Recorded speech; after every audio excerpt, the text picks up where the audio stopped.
Welcome back, guys, to another episode of Homeowner Tips. Once again, I'm Mike Slattery with Southers Construction. Now, if you've been enjoying these videos, make sure you go ahead and subscribe and hit post notifications.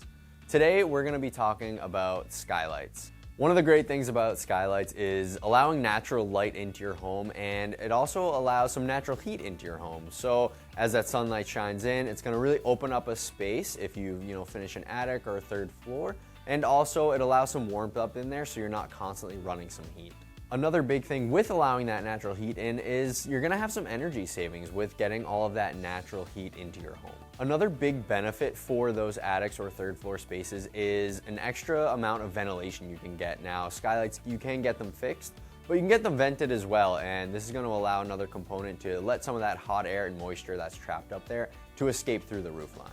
So some of the skylights that you can get a fixed skylight that is just going to allow some light in, or you can get a vented skylight. Now, I know a lot of people are familiar with the old kind of crankouts, and you can still get those if it's an easy to reach place, but for some of those harder to reach, higher up skylights, you can get an electric vented skylight or also a solar skylight.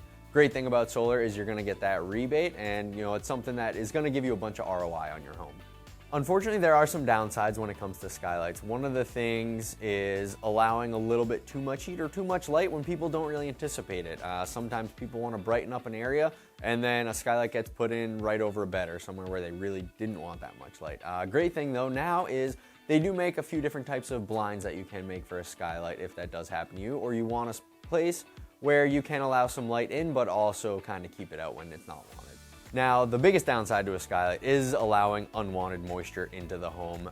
When you do add a skylight, there is a lot of room for error, so if you're gonna add a skylight, just make sure you're having it done and installed properly. Now, if you have an existing skylight and you are replacing your roof, it is a good thing to consider about replacing that skylight as well. If you are getting a full warranty on your roof and they don't do the skylight, it could put you in that weird gray area where if you do have a leak down the road, who's liable, and you may not be covered as a homeowner. So you can go back and add a skylight to an existing roof. Just make sure that you have a contractor that you know and trust that is certified to install the skylight. There's a lot of room for error. You want to make sure that it's flashed properly, you're getting the proper amount of ice and water shield around that skylight. I've gone into countless homes where a skylight's been added and it either wasn't flashed properly or the hole was cut in and it's not perfectly square, and it just, one, it's unsightly, but two, it can also cause a lot of issues for homeowners. So again, guys, skylights, they're a great accent to a home. It can really transform a space where it's either kind of feels enclosed or you're not getting a lot of light. So just, again, make sure you're getting a high-end skylight and a quality contractor to put that in for you. Thank you guys again for watching. If you've enjoyed these videos, go ahead and make sure you like, subscribe, and hit post notifications. Go ahead and also add a comment. Let us know something that you've learned so far, something you'd like us to cover, or let us know a horror story about a skylight that you've encountered.